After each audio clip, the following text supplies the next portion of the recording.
ஜனாதிபதி வழங்கிய வாக்குறுதிகள் உண்மையெனில் மாவீரர் துயரம் இல்லங்கள் விடுவிக்கப்பட வேண்டும். பொன்சுதன். தமிழ் மக்கள் எதிர்கொள்ளப் போகின்ற ஆபத்தை தெளிவாக புலப்படுகின்றது. தமிழர்கள் புறக்கணிக்கப்படுவதாக ஜெனீவாவில் இனி கேள்வி எழுப்ப முடியாது. தேசிய மக்கள் சக்திக்கு கிடைத்த வெற்றி, மக்களுக்கு கிடைத்த வெற்றி. இளங்குமரன். தேசிய மக்கள் சக்தியின் தேசிய பட்டியல் உறுப்பினர்களின் பெயர்கள் வெளியான அறிவிப்பு. ஈஸ்டர் தாக்குதல் தொடர்பில் 2 முக்கியஸ்தர்கள் விரைவில் கைது. அனுர் அரசுக்கு எதிராக செயற்பட மாட்டோம்.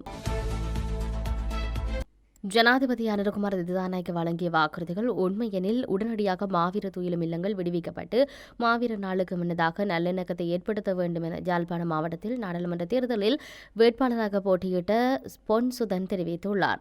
வடமராட்சி பகுதியில் இடம்பெற்ற ஊடக சந்திப்பிலேயே அவர் இவ்வாறு தெரிவித்தார்.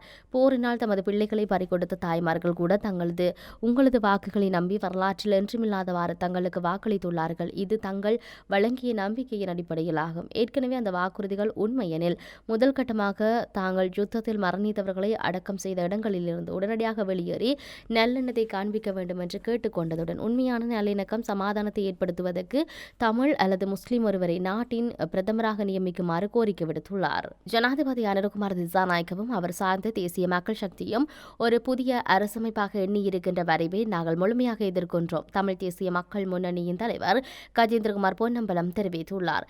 தேசியம் சார்ந்த அரசியலுக்கு கொள்கை சார்ந்த தமிழ் மக்களுடைய இருப்பு சார்ந்த விடயங்களுக்கும் எதிர்காலத்தில் மிகவும் சவாலுக்குரிய ஒன்றாகவே நாங்கள் பார்க்கின்றோம். இதில் வரப்போகும் 5 வருடங்களில் மிக முக்கியமானது வரப்போகின்ற 1வது வருடம்தான்.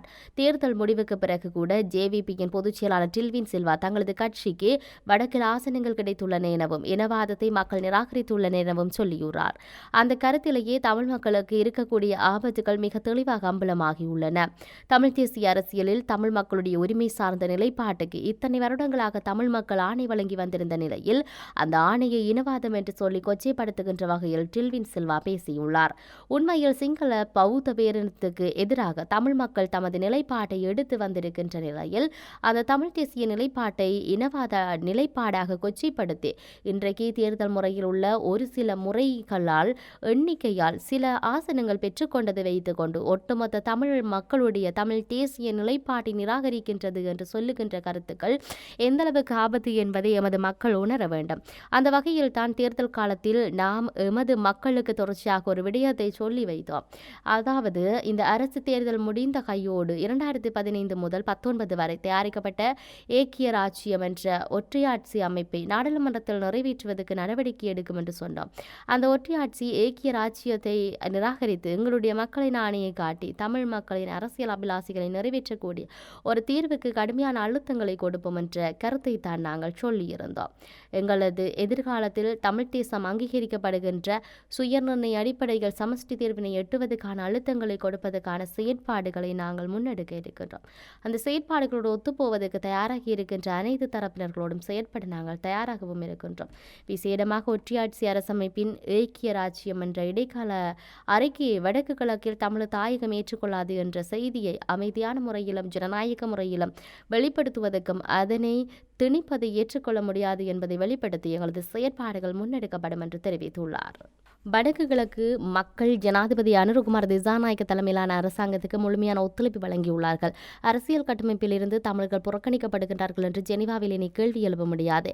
பயங்கரவாத தடை சட்டத்தின் கீழ் தடுத்து வைக்கப்பட்டுள்ள அரசியல் கைதிகளுக்கு ஜனாதிபதி பொது மன்னிப்பு வழங்க வேண்டும் என சட்டத்தனி பிரதீபா மகாநாம தெரிவித்தார். கொழும்பில் நடைபெற்ற ஊடகவியல் சந்திப்பில் இதனை குறிப்பிட்டிருந்தார். பொதுத் தேர்தலில் ஜனாதிபதி அனுரகுமார் திசாநாயக்க தலைமையிலான தேசிய மக்கள் சக்தி 21 தேர்தல் மாவட்டங்களில் அமோக வெற்றியை பெற்றுள்ளமை விசேட அம்சமாகும். வடக்கு கிழக்கு மாகாண தமிழ் மக்கள் பாரம்பரியமான அரசியல் கலாச்சாரத்திலிருந்து விலகி புதிய அரசியல் கலாச்சாரத்துக்குள் பிரவேசித்துள்ளார்கள். வடக்கு மற்றும் கிழக்கு மாகாண மக்கள், குறிப்பாக தமிழ் மக்கள், ஜனாதிபதி அனுரகுமார் திசாநாயக்க தலைமையிலான தேசிய மக்கள் சக்திக்கு முழுமையான ஒத்துழைப்பு வழங்கியுள்ளார்கள்.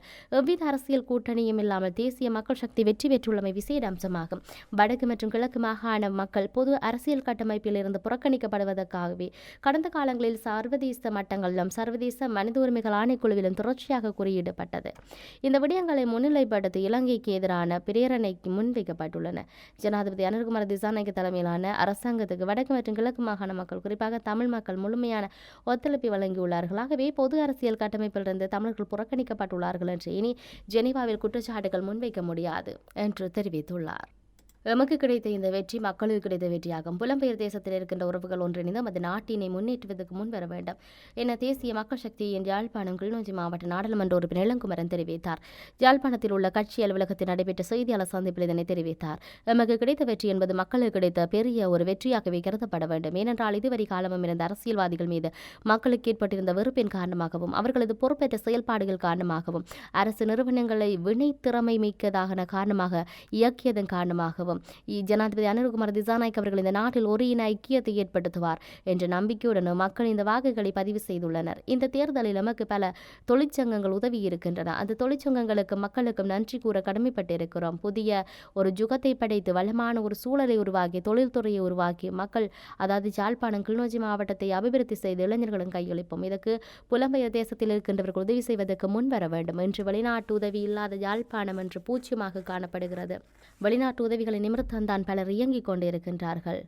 அந்த வகையில் தொழிற்சாலைகளை நிறுவி வடக்கு கிழக்கில் தமிழ் மொழிக்கு முன்னிலை கொடுத்து நாங்கள் ஒரு இன ஐக்கியத்துடன் நாட்டை கட்டியெழுப்ப அனைத்து தரப்பினரும் முன்வர வேண்டும் என அவர் மேலும் தெரிவித்துள்ளார்.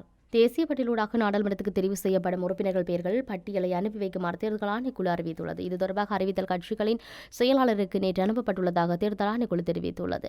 பொதுத் தேர்தல் முடிவுகள் அடிப்படையில் தேசிய மக்கள் சக்தி 18 தேசிய பட்டியல் ஆசனங்களை கைப்பற்றியுள்ளது. கட்சியில் தெரிவு செய்யப்பட்ட தேசிய பட்டியல் உறுப்பினர்களின் பெயர்கள் இன்றைய தினம் அறிவிக்கப்படும் என தெரிவிக்கப்பட்டது. அத்துடன் ஐக்கிய மக்கள் சக்தி 5 தேசிய பட்டியல் ஆசனங்களை கைப்பற்றி அதுக்கு தமது பிரதிநிதித்துவ நியமனம் செய்யும் பணிகள் எதிர்வரும் நாட்களில் இடம்பெறும் என கட்சி தகவல்கள் தெரிவிக்கின்றன. புதிய ஜனநாயக முன்னணி 2 தேசிய பட்டியல் ஆசனங்களை பெற்றது. இதற்காக நியமிக்கப்பட்ட பிரதிநிதிகள் தொடர்பான கலந்துரையாடல் புலவர் வீதியில் உள்ள ஜனாதிபதி ரணில் விக்ரமசிங்கவின் காரியாலயத்தில் நேற்று தினம் இடம்பெற்றது. இதனிடையே ஸ்ரீலங்கா பொதுஜன பெரமுனை கிடைத்துள்ள ஒரு தேசிய பட்டியல் ஆசனத்துக்காக அந்த கட்சியின் தேசிய அமைப்பால் நாமல் ராஜபக்ஷ அந்த கட்சியின் பொதுச் செயலாளர் தெரிவு செய்யப்பட்டுள்ளது. அதனால் சர்வ ஜன அதிகார கட்சியினால் நியமிக்கப்பட்ட தேசிய பட்டியல் உறுப்பினர் தொடர்பில் நாளைய தினம் தீர்மானம் எடுக்கப்படும் என தெரிவிக்கப்பட்டுள்ளது. உயிர்த்த ஞாயிறு தற்கொலை தாக்குதல்கள் தொடர்பில் 2 முக்கியஸ்தர்கள் விரைவில் கைது செய்யப்பட உள்ளதாக தெரிவிக்கப்பட்டுள்ளது.